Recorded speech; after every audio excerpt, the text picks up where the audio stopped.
Assalamualaikum warahmatullahi wabarakatuh.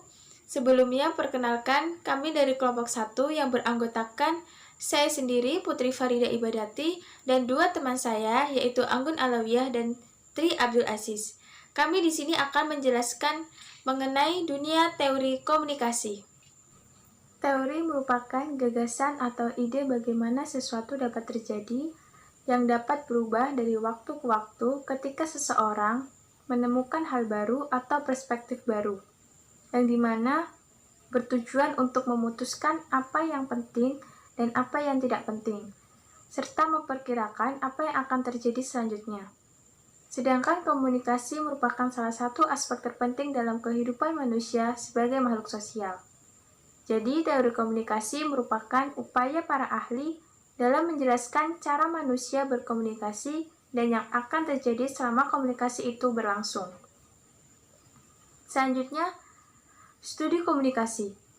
Pada awal abad ke-20, Barnett Birch menyebutkan munculnya komunikasi sebagai penemuan revolusioner yang disebabkan oleh penemuan teknologi komunikasi, seperti radio, televisi, satelit, dan jaringan internet. Kemudian setelah Perang Dunia I, studi akademik lebih serius terhadap ilmu komunikasi dengan munculnya pemikiran pragmatisme dan progresivisme di kalangan para ahli ilmu sosial yang mendorong keinginan memperbaiki masyarakat melalui perubahan sosial yang luas. Sehingga ilmu-ilmu sosial semakin berkembang, terutama sosiologi dan psikologi sosial, sebagai pemimpin dalam bidang studi komunikasi. Setelah Perang Dunia II, ilmu-ilmu sosial semakin diakui sebagai disiplin ilmu tersendiri, yang dimana riset mengenai proses persuasi dan pengambilan keputusan dalam kelompok menjadi perhatian utama. Tidak lama setelah Perang Dunia II, studi komunikasi menjadi semakin intensif, yang kemudian lahir para sarjana di Eropa dan Amerika Serikat. Di Amerika Serikat, para peneliti mempelajari komunikasi dengan metode kuantitatif untuk mendapatkan objektivitas. Sedangkan peneliti Eropa dipengaruhi oleh sejarah dan budaya dan juga ajaran Marxisme. Selanjutnya, poin yang kedua yaitu pemikiran Barat dan Timur.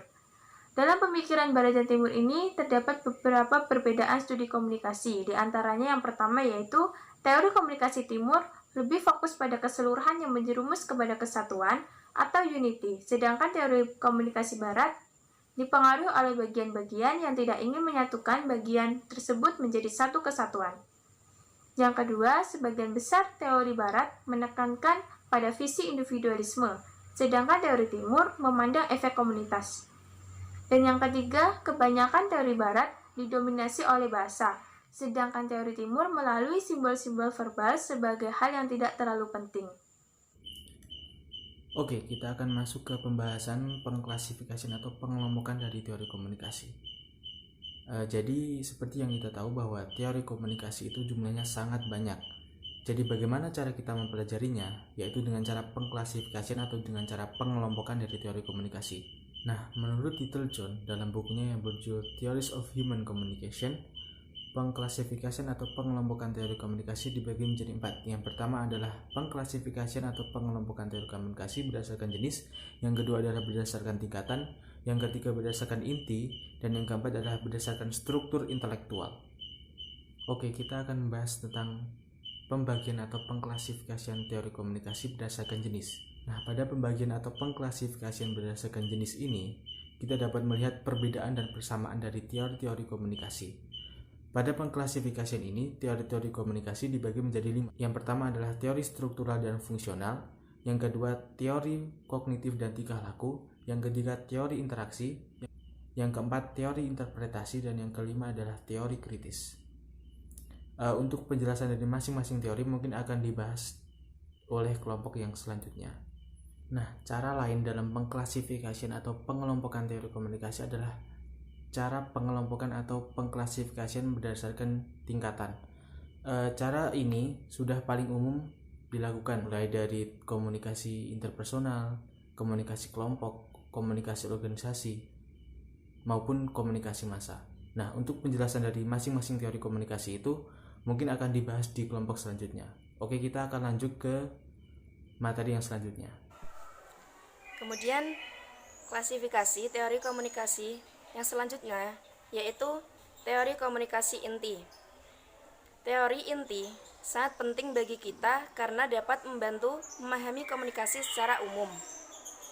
Teori inti memberikan pengertian dan wawasan kepada kita mengenai proses yang berjalan ketika komunikasi berlangsung.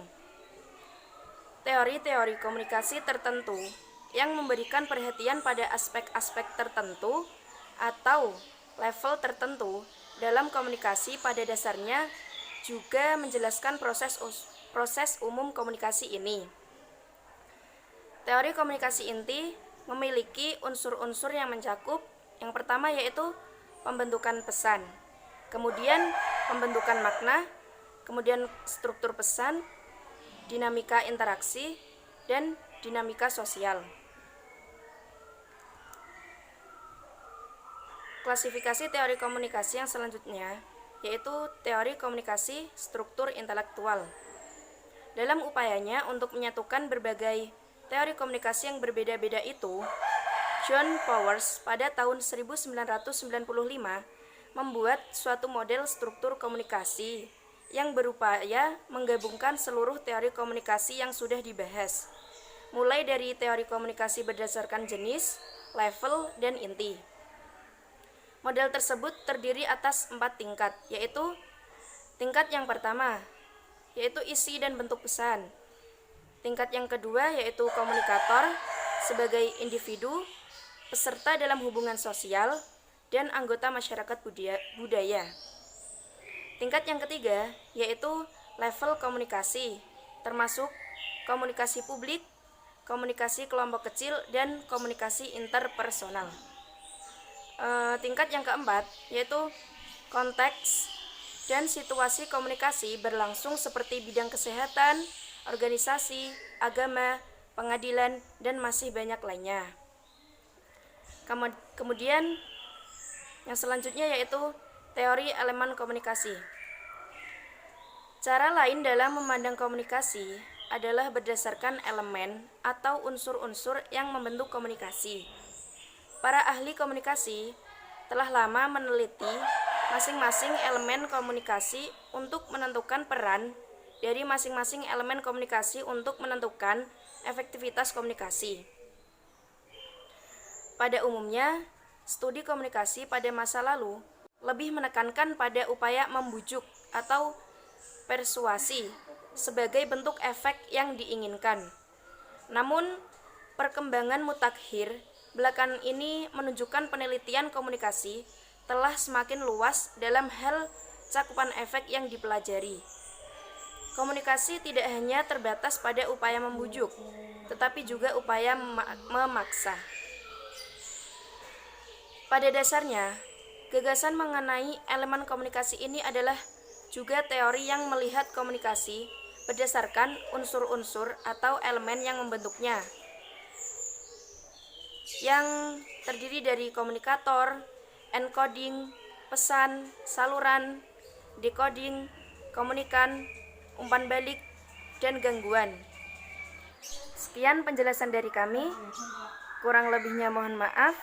Wassalamualaikum warahmatullahi wabarakatuh.